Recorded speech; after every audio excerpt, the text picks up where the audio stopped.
Well, now it is time for Food on Friday. Today we're going to talk steaks.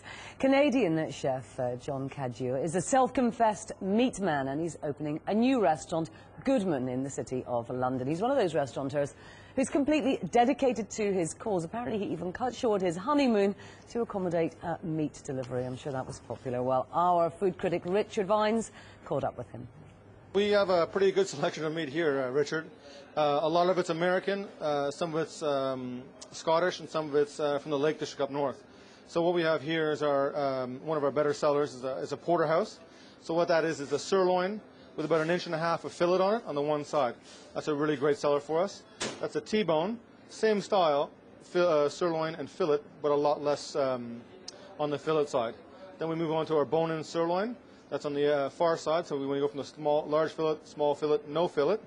And then we go into our bone-in ribeye, which is, again, one of our great sellers. Beautiful trace marbling, nice little flecks of fat, nice, beautiful white fat. Is that USDA product? Yeah, it's just a USDA product. Right. It's called NHTC meat, and it's unhormone-treated cattle brought in especially for the EU.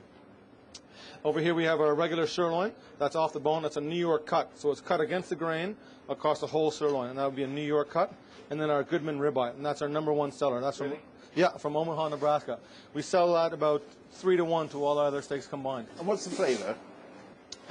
Because Nebraska is right in the heart of the Corn Belt, and they're producing so much corn for ethanol and the price of gas, it was a bumper year for corn this year, and they were feeding about 150 days. So you actually have some sweetness to that, and it comes through in the flavor. So you have a lasting sweetness on the meat. You were 4 or 5 years in Whistler, British Columbia. What do you find a difference between the North American customers and the British? I think everyone's looking for a good value and a good steak. I was at a steakhouse in Whistler for 5 years, so we had a lot of the same type of clientele looking for a nice piece of meat. We sold mainly Canadian meat there, which we can't get in England, but everyone's coming in is looking for good value, a good experience, and a good piece of meat on the plate. It tastes a bit different though between here. Yeah, in Canada we actually do a barley finished meat animal, so it doesn't have that sweetness. It has the tenderness, has the fatness, but doesn't have that lingering sweetness. I tell a lot of people that a good piece of meat is like a fine wine, and it actually has its terroir to it, and you should be able to taste where that animal comes from.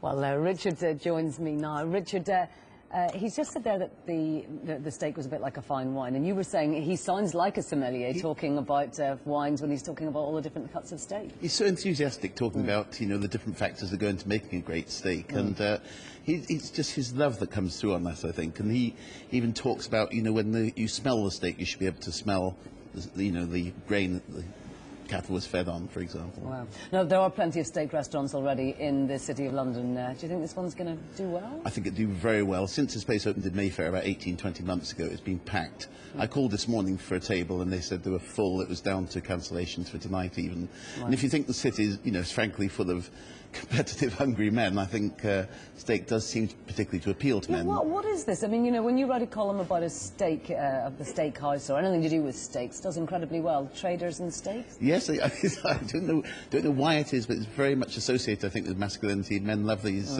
love their steak, and I reviewed a book recently on looking for the world's best steak, and it was one of the best read stories on the Bloomberg that week. It seems to work every time. Good stuff. Well, John, thank you very much indeed, Richard.